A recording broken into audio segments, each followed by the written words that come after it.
Joined now by New Jersey Governor Christie. Welcome back, Governor. We just saw Ted Cruz there. The overwhelming majority of violent criminals are Democrats.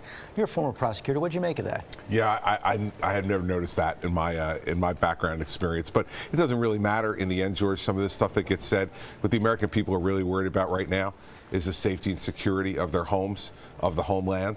That's what I'm focusing on, because after Paris, nothing else is important. You've been talking about that a lot, but you're coming in for some criticism by one of your predecessors in New Jersey, former governor, Republican governor of New Jersey, Thomas Kean. He says some of your rhetoric and you're cracking down on refugees, Syrian refugees here in the United States, is actually helping ISIS. Yeah, well, I think he's wrong, with all due respect to the governor.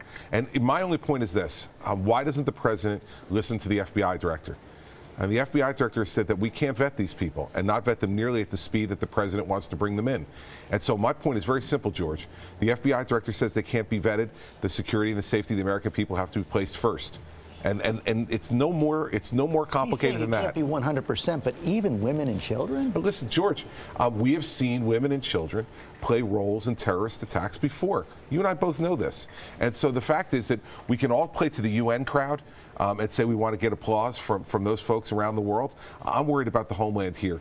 And the American people are worried about their safety and security. And we have to just make sure folks are vetted. That is not It is not an unreasonable request. You and Donald Trump been going at it a little bit more, but there's a great story in the New York Times this morning, comprehensive story that talks about some concern in the Republican ranks about Donald Trump as a potential nominee. They quote a prominent Republican senator saying, if Donald Trump is the nominee, we're going to get wiped out. Is that true?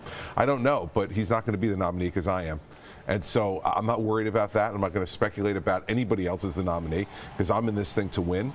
We're gaining momentum in New Hampshire, and we're talking about the issues that people care about. We've been talking about those issues for months, and that's why they're beginning to resonate with people. You did get the endorsement of the Manchester Union leader over the weekend. It spurred a lot of positive headlines for you.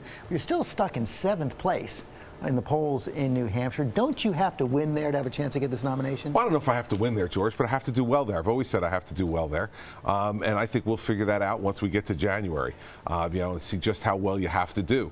But as you know, there have been folks who have gone 2nd place there and declared victory as a 2nd place. So is 2nd place a victory for you in New Hampshire? Depends. To Donald Trump? It depends. We'll see. We'll see who else. We don't know that Donald Trump's going to win New Hampshire either. We don't know who's going to win. Remember, you know that New Hampshire voters notoriously make their decisions very late. In the last election, nearly 70% of them made their decision in the last 2 weeks. So we'll be focused on continuing to work real hard up there, get our message out, do our town hall meetings, and win votes, bunches at a time. And that's what we're doing up there. You've also suggested voters that don't want an amateur hour this year, don't want to re-elect senators, perhaps like Ted Cruz and Marco Rubio. But so far, they seem to be rejecting the idea that experience is what matters in this election. Yeah, well, that's only according to polls at the moment, George. People haven't voted yet. And I think the seriousness of what's happening in Paris and around the world tell people that new is nice. It's wonderful, it's shiny, and it's exciting. But we had new for the last 7 years. And I don't think people are all that excited about that now. When you need experience, people want someone there who's made these decisions. As a prosecutor and as a governor, I've made these decisions, and we'll be making that case in New Hampshire and around the country. Governor Christie, thanks very much.